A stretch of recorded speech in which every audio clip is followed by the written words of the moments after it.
Kita beralih ke informasi dalam negeri. Tribuners, aturan pencairan jaminan hari tua atau JHT di usia 56 tahun yang sempat menuai polemik kini dibatalkan. Menteri Ketenagakerjaan Ida Fauziah menyebut nantinya aturan itu akan kembali ke peraturan yang lama. Hal ini dikatakan Ida Fauziah dalam keterangan persnya pada Rabu 2 Maret kemarin. Pengembalian aturan itu dilakukan sambil menunggu pemerintah merevisi peraturan JHT yang baru.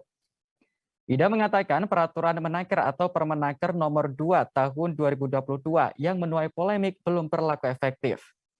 Ia menyebut Permenaker lama yakni nomor 19 tahun 2015 sebenarnya masih berlaku hingga saat ini. Dengan demikian, pekerja atau buruh yang ingin melakukan klaim JHT dapat menggunakan acuan Permenaker yang lama, termasuk bagi yang terkena PHK atau mengundurkan diri. Ida Fauziah lantas menegaskan bahwa kementeriannya sedang memproses revisi Permenaker nomor 2 tahun 2022. Hal ini menindaklanjuti arahan Presiden terkait tata cara persyaratan dan pembayaran JHT yang perlu dipermudah. Pada prinsipnya, ketentuan tentang klaim JHT sesuai dengan aturan lama, bahkan lebih dipermudah. Ida berujar sebagai upaya untuk mempercepat proses revisi, pihaknya aktif melakukan dialog bersama serikat pekerja atau serikat buruh. Kemenaker juga secara intens berkoordinasi dan berkomunikasi dengan kementerian atau lembaga terkait. Lebih lanjut, saat ini juga sudah mulai berlaku program jaminan kehilangan pekerjaan atau JKP bagi mereka yang di PHK. Program ini memiliki 3 manfaat yang dapat diperoleh oleh peserta JKP.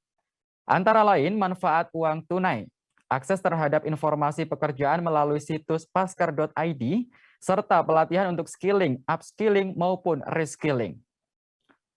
Untuk diketahui sebelumnya, aturan JHT cair di usia 50 tahun ini menuai polemik di kalangan masyarakat, terutama para pekerja.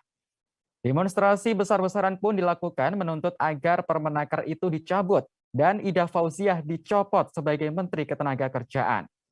Hingga akhirnya kisruh aturan ini disoroti oleh Presiden Joko Widodo dan meminta agar Permenaker direvisi.